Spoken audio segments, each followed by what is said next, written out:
နောက်တစ်ဆင်းကတော့ကိုပိုင်ဆွဲကိုတိုင်ရောင်းဘဲအဲ့ဒီပြောဖို့တစ်မျိုးလုံးကဒိုင်တွေကိုသူကခုံလုံးဝမတင်တော့နဲ့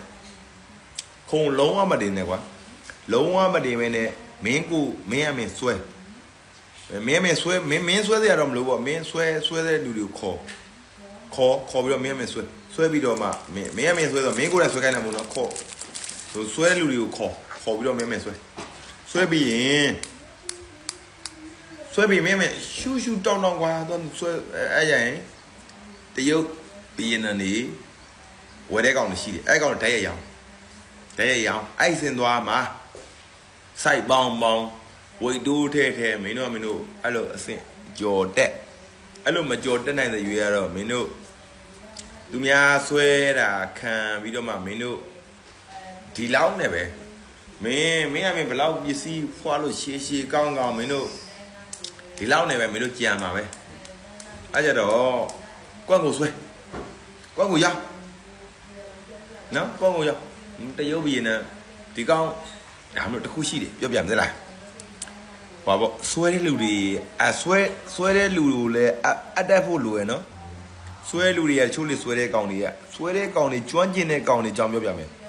တွေ့ရငါညီရဆွဲတတ်ပါလားငါဆွဲတတ်ပါလားမင်းထင်လို့ဆွဲလို့မရ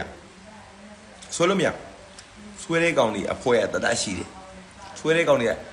ဒီကောင်တော့ဘီယန်နာအကြိုက်အကိုကြီးကျွန်တော်ခမရဆွဲပေးမယ်မင်းသပင်ကွာချပြီးတော့ယာလိုက်ကြတယ်အကိုကြီး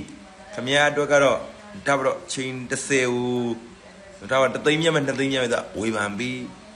တယ်အဲကျွန်တော်ဆွဲမယ်ဆိုရင်အဲ့ထားပြီးတော့သဘောကငါဆွဲပြီးတော့ငါတရားဆွဲပြီးတော့ရောင်းတဲ့ပစ္စည်းအတိုင်းကိုမျိုးစော်စီတော့ကျွန်တော်အဲ့လိုဆွဲပြီးအဲ့လိုစိုက်ပေါင်းပြီးရောင်းတာအဲ့လိုရောင်းတဲ့အကိုကိုကျွန်တော်ဆွဲပေးမယ်အဲ့လိုကောင်းနေရှိတယ်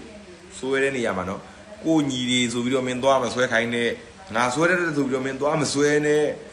ဆွဲတဲ့နီးပညာတွေကလည်းသူရှိတယ်စိုက်ပေါင်းတဲ့ကောင်းတွေလည်းကိုပေါင်းတဲ့သူများအဲ့ဒီလူပေါင်းတဲ့မတူပြန်ဘူးဗျတဲ့လားအဲ့ကြတော့အဲ့စဘောမျိုးလေးတွေသွားတယ်ကျတော့ဆွဲတဲ့ကောင်ကွာဆွဲပြီးတော့စိုက်ပေါင်းရင်ပေါင်းမယ်ကွာဒါလားဆွဲရင်စိုက်ပေါင်းမှာမင်းကတမာရိုးချက်သွားလို့မရဘူးရက်ချင်နေဆိုရင်ဒါတော့ရောင်းကွက်ဆိုတော့လေခုဆွဲတဲ့ကောင်လေးတွေတော့ဘယ်သူရောင်းကွက်ကိုမျိုးစောကြီးရောင်းလို့ရရဆိုရင်ကိုမျိုးစောကြီးကြိုက်တဲ့ပုံစံဆွဲတယ်ကွာ